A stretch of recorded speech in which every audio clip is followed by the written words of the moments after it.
Doctor अनुज त्रिवेदी जी, श्री हरिवंश महाराज जी, आपके चरणों में कोटि कोटि प्रणाम। महाराज जी, मैं पेशे से एक चिकित्सक हूँ। महाराज जी, अत्यंत कष्ट, संघर्ष व साधना के पश्चात लाडली जी की कृपा से चिकित्सक बनने में सफलता पाई है और अपने कर्म के प्रति सच्ची निष्ठा व समर्पण रखता था। परंतु विगत 8 मास से जब प्रार्थी इंदौर नगर के एक विख्यात चिकित्सालय में कार्यरत हुआ, तब से न ही कर्म के प्रति निष्ठा बची और न ही इष्ट आराधना में नियम। प्रयासों के पश्चात भी विफल रहा, जिसके फलस्वरूप अत्यंत मानसिक पीड़ा है। कृपया करें, मार्गदर्शन करें महाराज जी। क्या विफलता आपने अनुभव की? विफलता किसे कहते हैं और क्या अनुभव किया कि ये विफलता है? श्री हरिवंश प्रभु जी, अथक प्रयास किए खुद को पहले की तरह ऊर्जा से भरने का। और पहली बात, परिवर्तनशील है शरीर और तुम्हारा अंतःकरण भी। एक स्थिति में सिद्ध पुरुष रहते हैं जो शरीर और अंतःकरण पर विजय प्राप्त करके स्वरूप में स्थित हो गए। तुम सिद्ध तो हो नहीं, तो परिवर्तनशील संसार और परिवर्तनशील शरीर को एक स्थिति में रखना चाहते हो, कदापि नहीं रह सकती। चाहे खोपड़ी के बल खड़े हो जाओ, ये हर समय पतन की ओर ही जा रहा है, नष्ट हो रहा है, परिवर्तनशील है।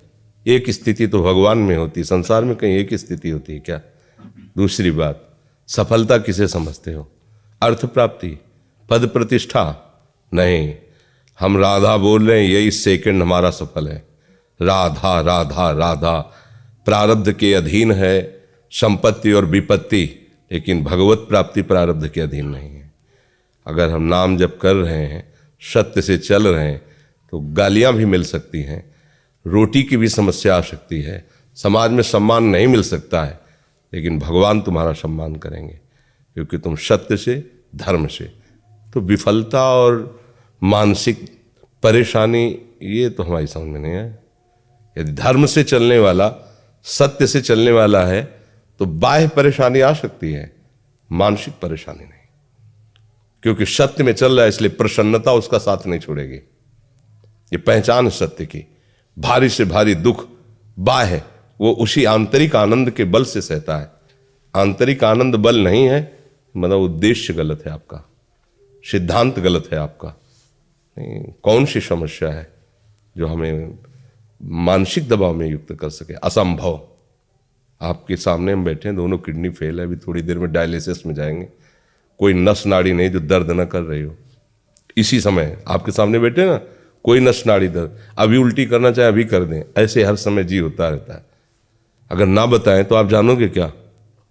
फिर हम मानसिक दबाव में हैं क्या? सत्संग, कीर्तन, प्रश्न उत्तर? नहीं नहीं, मृत्यु आ जाए तो भी हम मानसिक दबाव में नहीं होंगे। मृत्यु शरीर को आएगी, मेरे को थोड़ी आएगी। तो सत्य का मार्ग ले रहे हो, भजन भी कर रहे हो, मानसिक दबाव भी, ये दोनों बातें संगत नहीं है, बैठती नहीं है।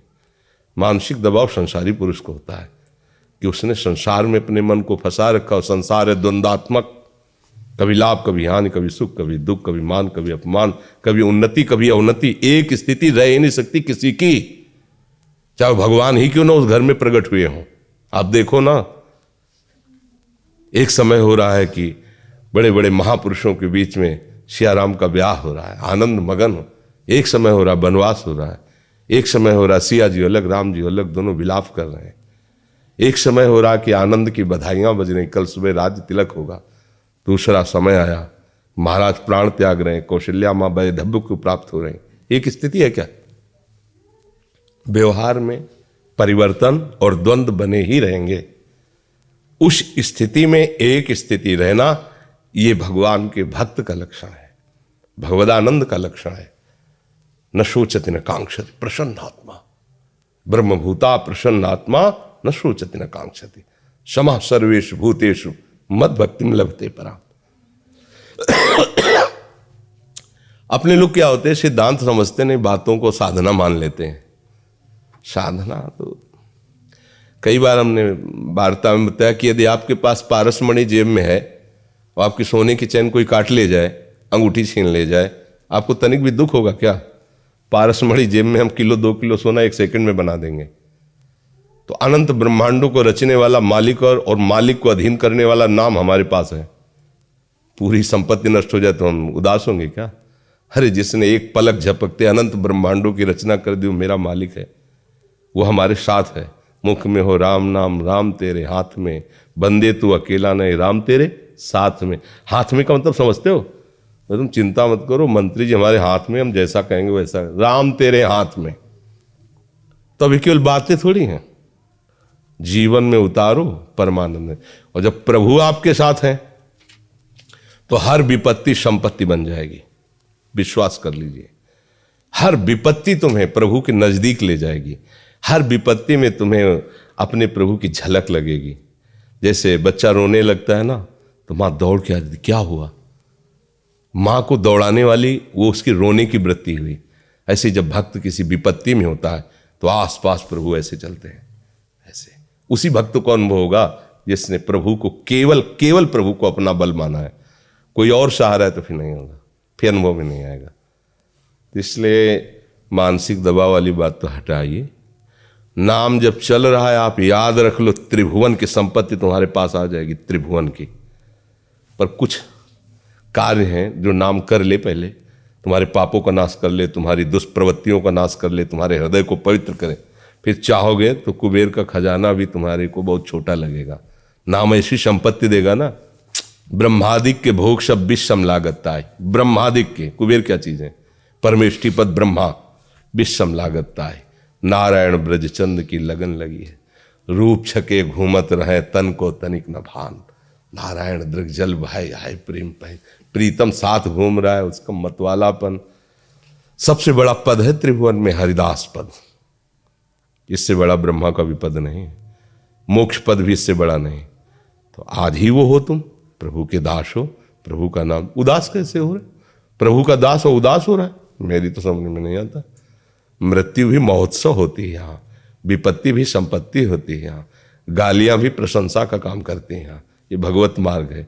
गरल सुधा रिपु करहि मिताई, गोपद सिंधु अनल शीतलाई, गरुण सुमेरु रेणु समताही, राम कृपा कर चितवा जाए। तो आनंदित रहो, भगवान के दास हो, प्रभु के अंश हो। ये बाहरी को लेकर के अगर चलोगे, कभी आज तक कोई सुखी नहीं हुआ। कोई, भगवान कृष्ण का अवतार हो रहा है, ये परिस्थिति तो किसी की भी नहीं होती होगी जो परिस्थिति भगवान के माता पिता की हुई। तो अपने लोग तो उनका नाम जप कर रहे हैं ना, वो तो उनके माता पिता हैं, भगवान के बाप नहीं कहे, भगवान के बाप है।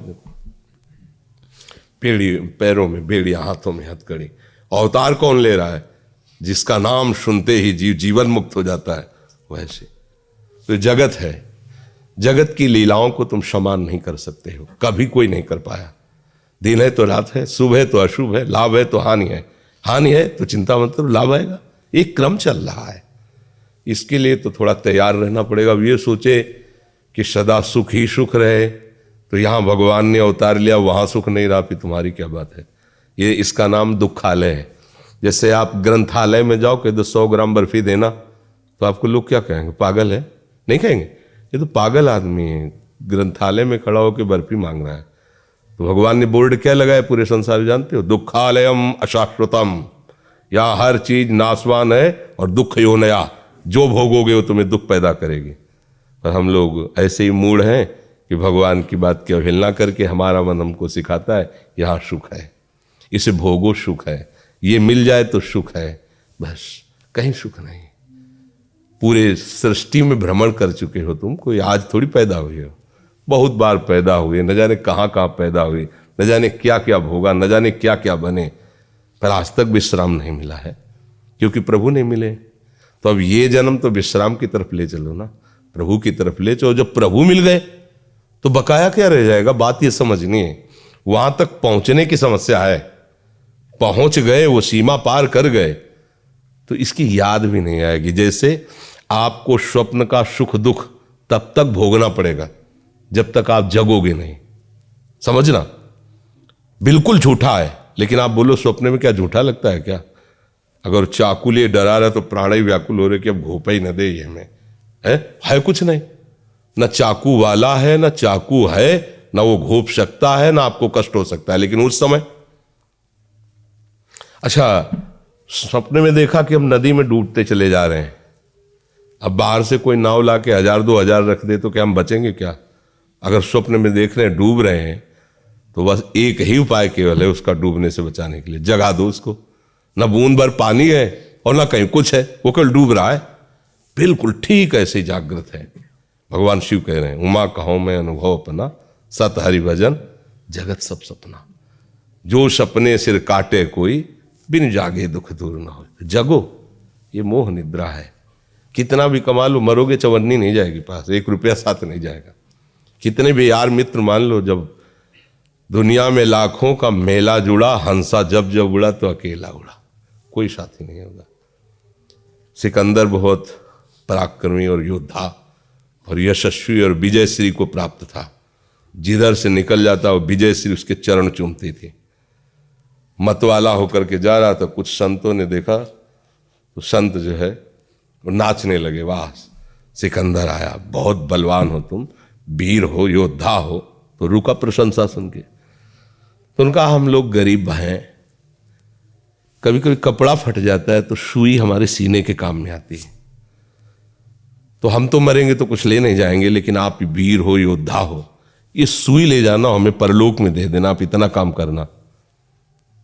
तो उसने कहा कैसी बात करते हो, मरने के बाद तो कुछ नहीं जाएगा। तो बोले बस तेरे को यही समझना है, ये जो हजारों की खोपड़ियां काट रहा है, अपने बल के अहंकार में चूर घूम रहा है, सुई भी नहीं ले जाने की ताकत है तेरे में।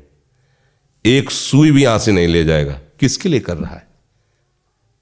तो उसने आदेश किया कि जब सिकंदर मरे तो हाथ ऐसे विमान से कर देना जिसे सब लोग जाने, ऐसा पराक्रमी और ऐसा पूरे संसार को अधीन करने की इच्छा रखने वाला जब मर के जा रहा है तो कुछ हाथ में नहीं है, कोई साथ नहीं है।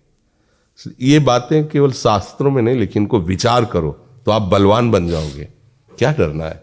रात्रि से क्या डरना? चुप रहो, बिल्कुल सवेरा होने वाला है। समस्या से क्या डरना है? अच्छा, जो लोग ये सोचते हैं कि बेईमानी करके, गंदे आचरण करके हम पैसा कमा लेते हैं, हमारी समस्याएं दूर हो जाएंगी, उसने समस्याओं का बीज बो लिया। बहुत बुरी तरह जब वो बीज जगेगा तो उसका नाश बहुत बुरी तरह होगा। कुछ ऐसे भी डॉक्टर होते हैं जो अधर्म का आचरण करते हैं। हमारे पास एक आए थे, उन्होंने बताया था कि हमको लाखों रुपया दिया जाता है कि आप मीठा जहर इनको दवाई के रूप में दीजिए, 1 महीने मर जाना चाहिए, कोई जान ना पाए, प्रॉपर्टी हमारे नाम हो जाए। महाराज जी ऐसा कुछ करना पाप तो नहीं है? और पाप नहीं है कैसे, ये प्रश्न बनता है क्या? भयानक पाप कर रहे हो। तो कई तरह से आपका जो उद्देश्य है, मरीज रूप से भगवान आए हैं, सही माने में जितने की दवा है, जितना आपकी सेवा है, उसको आप कर दीजिए, उसको बचाने की चेष्टा कीजिए, पैसा की नहीं। तो मालिक आपको खुशी रखेगा। पैसा से ही खुशी नहीं होती, खुशी मालिक की, प्रभु की प्रसन्नता से होती। पर अज्ञानी जी को लगता है मैं इन के प्रकार धन कमा लूं तो मैं बड़ा आदमी बन जाऊं, सुखी हो जाऊं। ये भ्रम है, कोई भी करके देख ले, प्राय सब इसी में लगे, सब अशांत है। हृदय जो एक, देखो आप बढ़िया भोजन पाओ, फिर देखो कैसा लगता है। और एक आदमी भूखा गली में जा रहा हो, मांग रहा हो, अपना भोजन अपने हिस्से का, आप उसको बैठाल के पवा दो, फिर आप अपने हृदय में जाकर देखो कैसा लग रहा है। जीवन में वैसा नहीं लगेगा जैसा उसको पवाने से लगेगा। एक हृदय में शीतलता होगी, एक अजीब मस्ती आएगी, एक अजीब उसके। तो किसी का भोजन छीन के पा रहे हो तो तुम्हें कैसे सुख प्राप्त होगा? मतलब कोई गरीब है, पढ़ा लिखा नहीं है, अस्पताल आया है, आप उसको जितना चाहो आप लूट सकते हो। और आप चाहो तो उसको पूरा प्रयास करके आप उसी को साधना बना सकते हो कि भाई आवश्यक जो कार्य हो आप खर्चा कर दीजिए, मैं जितना प्रयास है वो आपको सुख पहुंचाने करूंगा। तो भगवान ये बात देख रहे हैं, किसी को जलाने की जरूरत नहीं, वो आपका मंगल वो मंगल करेंगे, सब मंगल हो जाएगा। तो अपने को निराश नहीं होना। हो सकता है सत्य पे चलने वाले को रोड़े लगे, 4 लोग तुम्हारा विरोध करें, कोई तुम्हें साथ न दे, तो 4 लोगों के साथ से हमारा साथ नहीं है, हरि के साथ से। अगर वो है सब झुक जाएंगे, वो नहीं है सब बर्बाद हो जाएगा, बना बनाया सब बर्बाद हो जाएगा।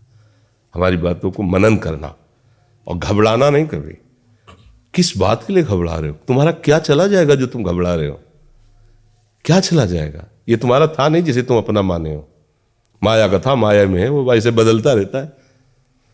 एक समय यहाँ था जहाँ कूड़ा पड़ता था, यहाँ जहाँ बैठे, आज इस समय भवन बना हुआ, सत्संग हो रहा, कल फिर कूड़ा पड़ेगा। इसका क्रम है, एक समय फिर आएगा, ये नष्ट हो जाएगा, या फिर दूसरा कुछ होगा, फिर वो समटेगा, फिर अच्छा होगा, बस यही चलता है। कहीं राजमहल नगर, तो कहीं खंडहर, कहीं नदी का प्रवाह, कहीं ब्याह हो रहा है, कहीं मरण के शोक हो रहे हैं, कहीं जन्म के बधावे हो रहे हैं। ये खेल हरि का चल रहा है। तो इस खेल को खेल की तरह देखो, सत्य मत मानो। जैसे आप नाटक देखने जाते हैं सिनेमा, तो उसको पहले मान लेते हैं ना झूठा है, फिर मनोरंजन के लिए जाते हैं, आप 3 घंटे देखते हैं, शोक मगन थोड़ी हो जाते हैं। फिर आपको पता है ये गोली मार रहा है, झूठी, उसको गोली लग रही, झूठी, दोनों झूठा खेल खेल रहे, केवल मनोरंजन। बिल्कुल ठीक ऐसे यहाँ हो रहा है। नैनम छिन्दन्ति शस्त्राणि नैनम दहाति पावका न चेनम क्लेदेन जापो न शोष्यति मारता। कोई मार ही नहीं सकता, कोई अस्त्र ही आज तक नहीं पैदा हुआ बनाया गया ऐसा जो आत्मा का छेदन भेदन कर सके। मरेगा तो नहीं ना, मारने का नाटक हो रहा है ना, वो मरने का नाटक कर रहा है। शरीर परिवर्तन को, जैसे वो रोल परिवर्तन, कभी वो विलेन, कभी वो अच्छा बना, कभी उसने मारा, कभी उसको मारा, और बहुत सी फिल्मों में देखने को मिलता है कि वही है, पहचानते पर आपको पता है रोल हो रहा है। ऐसे एक श्री कृष्ण माया का पर्दा लगा के वही रोल कर रहा है, दूसरा नहीं। नाम रूप बदलता जाता है, खेल खेलता जाता है। तुम पहचान लो तो जीवन मुक्त हो जाओगे, नहीं पहचानोगे तो फंसे रहोगे। बस इसे समझ ले, इसी को ज्ञान कहते हैं। पर अपने लोग ज्ञान की बातें तो बघारते हैं, लेकिन अंदर उसे नहीं उतार पाते, इसलिए परेशान हो जाते हैं। जी। शिव मेहता जी जालंधर से। राधा वल्लभ श्री हरिवंश। गुरुदेव भगवान, आपके चरणों में दंडवत प्रणाम।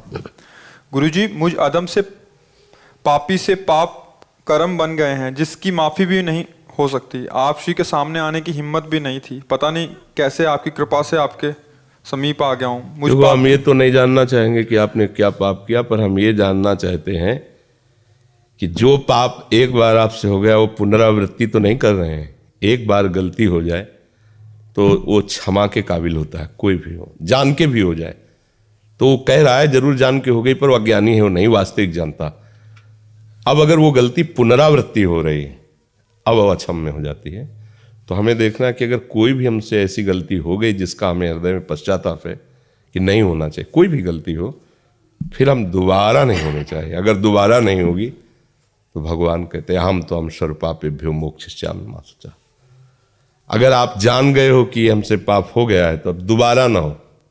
बात ध्यान रखना, दोबारा ना हो तो पहले वाला जो हो गया है कुछ और करने की जरूरत नहीं, प्रायश्चित करने की जरूरत नहीं।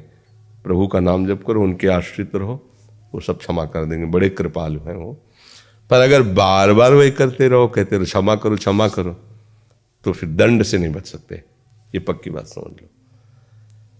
आज सत्संग में सुना कि ये सब बुरा जो मैं अभी तक कर रहा था गलत है, और आज निश्चय किया कि अब लो नशानी अब ना नसीहो, और भगवान का भजन करने लगे तो भगवान कृपा करके सब वो नष्ट कर देंगे, सब माफ कर देंगे।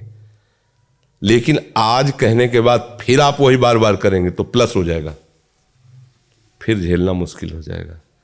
ये जो भगवत शरणागति से बचाव पक्ष है वो ये कि अवलव नशानी आज तक होता रहा। हे नाथ, आप ऐसा बल दीजिए कि दोबारा हमसे गलती ना हो। कोई भी गलती, खान पान व्यवहार, कुछ भी गलतियां किसी से भी हो सकती हैं, तो आगे से गलती ना करो। प्रायश्चित अंदर यही जो जलन हो रही है, आपको पछतावा हो रहा है, यही प्रायश्चित हो। नाम जप करो, प्रभु के आश्रित रहो, नाम जप नहीं हो रहा, नाम जप नहीं हो रहा। कीर्तन करो, कीर्तन राधा राधा राधा राधा राधा। इसके लिए थोड़ी हमें मन की जरूरत है। होता नहीं कि हमारा मन प्रभु में नहीं लग रहा, वो तो बहुत अच्छे साधक हैं जो मन को लगाना चाहते, मन नहीं लगा पर जबान राधा राधा राधा राधा राधा राधा। अहो वत्सो पचतो गरियान यज्ञभाग्य वर्तते नाम तुभ्यम। अहो माने आश्चर्य की बात है कि वो चांडाल भी परम पूजनीय हो जाता है जिसकी जिह्वा पे हरि नाम हो। तो आपको तो राधा नाम मिला जो स्वयं हरि जपते हैं, तो राधा राधा जबान से बोलो। हमारा भजन नहीं होता, वो सिद्धों का भजन होता है। भजन के लिए प्रयत्न करना होता है। हम प्रयत्न करते करते, अभ्यास करते करते जब ऐसी स्थिति को होते तब भजन होने लगता है। जब होने लगता है तो फिर रुकता नहीं। जैसे दिल की धड़कन नहीं रुकती, ऐसे भजन नहीं रुकता। अभी तो हम शुरुआत कर रहे हैं ना, तो हमारा प्रयत्न होगा इसमें। राधा राधा राधा राधा राधा। अब कहते हमसे होता नहीं, वैसी बात नहीं। देखो, इसको प्रमाद में मत डालिए। आप में वाणी में सामर्थ्य है, आप वाणी जी गाइए, आप नाम कीर्तन कीजिए। माना जप में मन नहीं लगता, लेकिन राधा राधा बोलने में राधा राधा राधा राधा राधा राधा राधा हो रहा है भजन, तो हो रहा है ना, राधा वल्लभ श्री हरिवंश राधा हो रहा है भजन। जरूरी माला से करें, जरूरी में बंद करके करें। भाई मंत्र का कीर्तन नहीं कर सकते, नाम का तो करें, और इसको बहुत धीरे से भी गुनगुना सकते हो, कोई सी भी ध्वनि में फंसा लो। हमको भजन करना है, किसी भी ध्वनि में फंसा ले और अंदर ही अंदर गुनगुना रहे, अंदर अभी आनंद आए। पर हम लोग क्या प्रमादी हैं। कुछ लोगों को भ्रम रहता है कि साधु महात्माओं को भेंट दे देंगे, फल दे देंगे, वो आशीर्वाद दे देंगे, कुछ नहीं, सब नाटक है। बिना भजन के भव से तरना असंभव, बिल्कुल प्योर बात समझ लो। विनिश्चितम बदामिते नान्यथा वचांस में बारी मथे घत होए बर सिकता पे बर तेल बिनु हरि भजन न। संतों की यही कृपा होती है कि हम उनके सामने बैठकर अपने मन के संशयों की निवृत्ति करें और उनकी आज्ञा का पालन करें। बकाया सब नाटक, बात समझ लेना। फल फूल और ये वो सब, ये तो एक व्यवहार है, इसमें कुछ नहीं है, पक्की बात समझ लेना। हाथ धरवाना, पैर छूना, ये सब एक व्यवहार है, कुछ नहीं है। आज्ञा का पालन न करो, कुछ नहीं होने वाला। आज्ञा का पालन करो तो सामने जाते ही उनकी दृष्टि पड़ेगी और आपको देखेंगे, और अंदर से जो उनका प्यार आपके प्रति उदय होगा वो आशीर्वाद होता है। वो जबान से नहीं कहा जाता, वो तुम्हारी आई हुई बाधाओं को ऐसे मिस के रख देगा, नष्ट करके रख देगा। आशीर्वाद मांगने की थोड़ी जरूरत है, आप चलो। जैसे बेटा है ना, तो माँ उसको कहती है कि भोजन पाले, देख ये हलवा ये पाल, और जब पा लेती तो माँ का हृदय शीतल होता है, क्योंकि वो माँ है। पाया आपने, सुख माँ को हो रहा है। ऐसे ही गुरु को सुख होता है जब शिष्य उनकी आज्ञा पर भजन करता है, कल्याण उसका होगा, पर गुरु को आत्म शांति मिलती कि मेरे वचनों का आदर करने के कारण इस जीव का मंगल हो गया। अब जो उसके बाधाएं पड़ रही वो अपने पावर से हटाएगा, क्योंकि आप चलना चाहते हैं ना। आप चलने के, जब आप चल ही नहीं रहे, आप विपरीत दिशा गुजारे, तो उनको चिढ़ लगेगी कि हम लाख बार समझाए, आप ऐसा ना करो, कर जाओ, अच्छा भोगो, जाके फिर भोगो। ऐसा माया फंसा देगी कि सामने नहीं आ पाओगे, ऐसा फंसा दे कि एक बार राधा नहीं बोल पाओगे। माया का प्रचंड रूप है, एक बार रामकृष्ण हरि नहीं बोल सकते। वो अपने पे आ जाए तो एक बार भगवान का चिंतन नहीं करने देगी। वो गुरु कृपा हो जाए तो भगवान का चिंतन क्या, भगवान स्वरूप हो जाओ, भगवान मय हो जाओ। तो कृपा का मतलब जैसे लोगों का कहना होता है ना, जैसे ये सब नौटंकी नाटक है, इसमें कुछ नहीं है। अगर इससे हो तो लाइन से लगकर के सब हाथ रखवा लो, परम पद में चले जाओ, तो अभी हम बिल्कुल तैयार हैं। जब हम घंटों बैठ करके रोगी शरीर कष्ट सहते हुए आपको उपदेश दे सकते हैं, तो 1 मिनट में यदि कल्याण हो तो हाथ रखने में क्या जाता है भैया। हम तो तैयार ही हैं, आपके जीवन के लिए तैयार है। अब हमारा जीवन आपके लिए ही तो है। जो शास्त्रों का स्वाध्याय, जो संत गुरुजनों से सुना, उस बात को शोध के अनुभव करके वो आपको बताए, तो हम बताएं कि भैया ऐसे सीधे रख दें। जब आपका मंगल ही करना है तो हम आपको क्यों कहे दौड़ भाग करो, अरे ऐसे मंगल होता है, ऐसे कुछ नहीं होता ऐसे। आज तक ये सब वो जो है वो अलग बात है व्यवहार की। आज्ञा पालन करो, अभी इसी क्षण से आपका मंगल प्रारंभ हो गया। आज्ञा पालन न करो तो सब इसे नाटक कहते हैं, माया का, कुछ नहीं होता। एक बार संत कॉलोनी में थे, तो एक हमारा नियम था, हमारे पैर नहीं, मतलब गुरुजनों के कुछ आदेश होते हैं जिनमें क्यों में नहीं किया है तब माना जाता है। तो गुरुजनों ने कहा कभी पैर मत छुआना, ये सब, कभी पंगत में बैठ के भोजन मत कर, कुछ ऐसे नियम दिए थे। तो आके एकदम पैर में लिपट गए। कहा भाई हमारी ऐसी नियमावली आपने क्यों तोड़ा? तो जानते थे वो ऐसा। अरे बोले फिर हम गृहस्थों कल्याण कैसे होगा? कहा ठीक बात है, अगर हमारे पैर पड़ने से तुम्हारा कल्याण हो जाता है तो हम आराम से खड़े हैं, आप जैसे चाहो पढ़ लो, लेकिन आज के बाद आपका नाम नहीं रुकना चाहिए, प्रभु का भजन नहीं छूटना चाहिए। अगर ऐसा नहीं तो फिर हम अगर प्रतिकूलता का संकल्प करेंगे तो तुम मतलब समझ लो तुम्हारे कर्म तुम्हें कहाँ पहुंचा रहे हो। अगर हम प्रतिकूलता का संकल्प कर लेंगे तो तुम्हारी हालत क्या होगी? अगर तुम्हारा कल्याण इससे होता है तो चरणामृत ले लो, चलो पियो, तुम परम पद में जाओ, हमें कोई परवाह नहीं। लेकिन इससे नहीं होता, नाम जब से होता। संतों ने कहा राम बोलो, हरि बोलो, कृष्ण। अब तुम्हें कुछ किसी के आशीर्वाद की जरूरत नहीं, बस उसमें लग जाओ। जो कुछ चाहिए अपने आप सब विधान कर देंगे भगवान, आप केवल लग जाओ। अब लगो ना तो ये सब नाटकबाजी, इससे इस पर हमें विश्वास नहीं। बचपन से हम इस पर चलना आपको पड़ेगा, बड़े बड़े सिद्धों के पास दर्शन किए, बातचीत हुई। चलना आपको पड़ेगा। हमें उनसे क्या लाभ मिला? जो हम 10वें वर्ष नहीं समझ सकते थे वो 1 सेकंड में समझा दिया। बात हमारी समझ में आ गई और हमारे चलने के लिए अंदर उत्साह आ गया। पर चलना आपको पड़ेगा। आप ना चलें तो कोई ऐसे नहीं पहुंचा पाएगा, पक्की बात है। नहीं तो भगवान सामने खड़े और अर्जुन को उपदेश कर रहे हैं अपनी प्राप्ति का। सामने खड़े कह रहे हैं कि अनन्य चेता सततम यो माम स्मृति नित्यशा तस्याम सुलभा पार्थ। सामने खड़े हैं, ये नहीं कह रहे मेरा दर्शन कर लो सुलभ हो गया दर, मुझे तुम देखते हुए भी नहीं देख पाओगे, मेरा अनन्य चिंतन करो उसके लिए मैं सुलभ हो जाता हूं। सामने खड़े बातचीत कर रहे हैं। आए हुए विकारों को सहो, मात्रा स्पर्श सास्तु कौंते शीतोष्ण सुख दुखदा, इनको सहो, ये नाशवान है, तुम मेरा साक्षात्कार कर लोगे। मतलब समझो, भगवान सामने खड़े कह रहे चिंतन करो, तो संत जन कहते भगवान का चिंतन करो, अगर नहीं करोगे तो नहीं समझ पाओगे। इसलिए सावधान चलो। प्रसेनजीत कुमार दिल्ली से। राधा वल्लभ श्री हरिवंश। महाराज जी आपके चरणों में कोटि कोटि प्रणाम। महाराज जी, जब भी मैं पढ़ने की कोशिश करता हूं तो मेरा मन एकाग्रचित नहीं हो पाता, मन में कुछ और चलता रहता है, पढ़ाई में मन ही नहीं लगता, मेहनत करने के बाद भी सफलता नहीं मिल रही। महाराज जी कृपा आप मार्गदर्शन करें। उद्देश्य ठीक हो जाएगा तो मन लग जाएगा। उद्देश्य हमारा गलत है, अभी पढ़ाई उद्देश्य नहीं है। अगर ठीक से उद्देश्य बन जाए पढ़ाई का तो कैसी बात करते हो। उद्देश्य में बहुत बड़ी ताकत होती है। हर कष्ट सहते हुए अपने उद्देश्य की पूर्ति में कदम नहीं लड़खड़ाते, जिसका उद्देश्य बन जाता है। उद्देश्य बन जाए तो ब्रह्मचारी हो, उद्देश्य ठीक हो, एक बार पढ़ लोगे, 1000 वर्ष अगर जीवित रहे कभी भी पूछ लो बात आ जाएगी उसके दिमाग में। अब नाना प्रकार की क्रियाओं से ब्रह्मचर्य का नाश करे, अपने उद्देश्य का नाश करे, तो फिर यही बातें होती जो आप कह रहे हो। कक्षा 9 पढ़े, व्याकरण नहीं पढ़े, शास्त्री नहीं पढ़े, कहीं दूसरी जगह ऐसे नहीं गए कि बैठ के सत्संग सुन के और सीख के बोल रहे, तो भगवद आश्रित हो जाओ सब। अब आप खुद समझना हमारी बात को, आप खुद अपना नाश कर रहे हैं। ब्रह्मचर्य का नाश, वीर का नाश, जीवन का नाश है। ब्रह्मचर्य अगर सही है, आपने किसी तरह इधर उधर तो ये प्रश्न ही नहीं रहेगा। जिधर दृष्टि डालोगे उधर जय होती चली जाएगी। आजकल के बच्चे नौजवान इसको मनोरंजन समझते हैं और उनको सलाह भी ऐसी मिलती है कि हम जैसे बोल रहे हैं ब्रह्मचर्य के लिए, तो डॉक्टर और आपको जो इधर सांसारिक प्रोत्साहन देने वाले हैं वो आपको सलाह देंगे। हमें तो अंग्रेजी का शब्द नहीं याद है,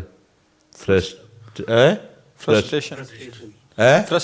हाँ, यही जो स्टेशन कह रहे हैं गाड़ी स्टेशन से अलग कर दो तो बोले तुम बहुत शांत हो जाओगे और फिर अपने काम में देखो कैसा उपदेश दिया जा रहा है कि वो।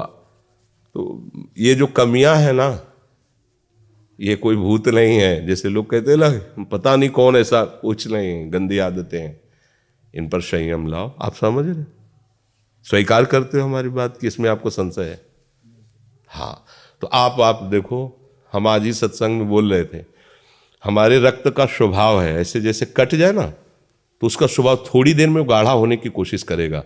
यदि कहीं फ्लो वाली नस कट गई तब तो आपको वहाँ डॉक्टरी की जरूरत है। अगर ऐसे कहीं त्वचा में ऐसे, तो उसका स्वभाव गाढ़ा हो जाना, वो थोड़ी ही देर में वो अपने आप को बांध लेगा, क्योंकि रक्त का एक स्वभाव होता है। अगर वो बाहर किसी तरह भी आया तो ठंडा होकर गाढ़ा हो जाएगा, वो रोक लेगा। इसकी आखिरी परिणति है वीर्य, वो स्वयं से नहीं निकलता, वो इससे भी गाढ़ी वस्तु है, वो घर्षण से निकलता है। अगर आप उसको गर्म न करें चिंतन के द्वारा, क्रिया के द्वारा, तो नहीं निकलेगा। और जब हम उसको, तो फिर वो जीवन को नष्ट, प्राय इस पर बच्चे ध्यान ही नहीं देते कि ये कोई मार्ग भी है। और परिणाम क्या होता है कि फिर वो संसार में, जिसे डिप्रेशन कहते हैं, मानसिक रोग से ग्रसित हो जाते हैं, क्योंकि इसका परिणाम यही है। या तो आपको प्रमाद और आलस्य युक्त होकर समाज से अलग पड़ा रहना पड़ेगा, और या फिर आखिरी कि आत्महत्या कर लें, ऐसी सलाह आपका मन देगा, ऐसी स्थिति में पहुंचा देगा। इसलिए हमें लगता है जब तक ब्याह ना हो तब तक ब्रह्मचर्य से रहो, ब्याह भी हो जाए तो संयम से रहे। ये जीवनी शक्ति है, ये किसी के साथ खिलवाड़ नहीं करना चाहिए। पढ़ाई लिखाई वो कैसे तुम्हें बताए, अभी आप छेड़ना मत। जैसे लोग कहते ना मैं बहुत परेशान हूं, कुछ करता नहीं हूं, ऐसा हो जाता है वैसा हो जाता है, तो आपको हम बता रहे रक्त का स्वभाव है जैसे, तो इसकी आखिरी परिणति है वो वीर, उसका स्वभाव नहीं है बहना, उसका स्वभाव ऐसा है। उसको जब तक ताप नहीं लगेगा तब तक वो बाहर नहीं हो सकता। आपने गलत अभ्यास किया, माना 2-4 महीने 5 महीने वो अपने अभ्यासवश पतित होगा, लेकिन आप छोड़िए, उसका चिंतन छोड़िए, उसकी क्रिया छोड़िए, अपने आप वैसे हो जाएगा। जैसे रक्त है, आप 1 महीने में देना शुरू करो, जो देने का नियत कितना 100-200 ग्राम 500 ग्राम जो भी दिए 300 जो भी आप दीजिए, हर महीने तैयार हो जाएगा। और आप ना दीजिए तो आपके शरीर को अभ्यास हो जाएगा, आप दीजिए तो शरीर को अभ्यास हो जाएगा। वो शरीर अगर आप रोज 300 तो फिर क्या होगा, आप मर जाओगे। समझ रहे हो ना, ऐसे शरीर की क्षमता, जैसे डॉक्टर जन के देखते हैं तुम्हारी क्षमता नहीं खून देने की, चलिए, क्योंकि अगर निकाल लोगे क्षमता नहीं तो उसकी हानि हो जाएगी। हाँ तुम्हारी क्षमता है, तुम्हारे अंग ठीक है, तुम स्वस्थ हो, महीने में ऐसा या जो समय अवधि सोचो, रक्त की आखिरी परिणति वो है वीरे, और आप क्या कर रहे हैं रोज कई बार, आपका परिणाम क्या होगा? अगर रोज वो खून निकाला जाए तो आदमी की हालत क्या हो जाएगी? खून की आखिरी परिणति है, अन्न रस जो हमने पाया उसकी परिणति धीरे धीरे परिवर्तित होते हुए मांस मज्जा रक्त, इनके वो आखिरी सप्तम धातु है वीर, और उसके साथ ऐसा खिलवाड़, कैसा जीवन होगा आपका? तो इस पर कोई विचार ही नहीं करता, समझता है ये तो केवल बाबा जियों का विषय। नहीं, आप मनुष्य शरीरधारी हो, आपको भी संयम से चलना है, और जब तक ब्याह हो तब तक तो संयम से ही चलना चाहिए। बच्चे बच्चियों को तो गृहस्थी में अच्छे गृहस्थ बनेंगे जाकर, फिर उनकी हानि नहीं हो पाएगी उतनी। अब पहले से ही तो फिर अब वो पढ़ाई में मन कैसे लगे जब आपके पास पढ़ाई वाली सामग्री ही नहीं रह गई है। पहले क्या होता था, जैसे गुरुकुलों में स्मृति आपकी कमजोर हो रही है तो मेधा शक्ति बलवान करने के लिए ब्राह्मी उसको पिलाई जाती थी, ब्राह्मी है ये चीजें। क्यों? क्योंकि उनमें इतनी शीतलता, उनमें पौष्टिकता है कि वो वीर का वर्धन करके वीर को रोकेंगी, खास बात उसमें होती थी। अब हम इस बात को ना समझ करके फ्रेंड बनाते हैं और वो विनाश का खेल खेलते हैं जो हमारी सारी सांसारिक और पारमार्थिक दोनों उन्नति का नाश कर देता है।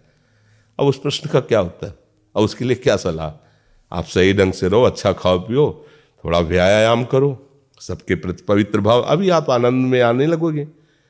और जैसी आदतें आजकल हो रही है, आनंद वाली तो है नहीं, ये तो पतन वाली ही है।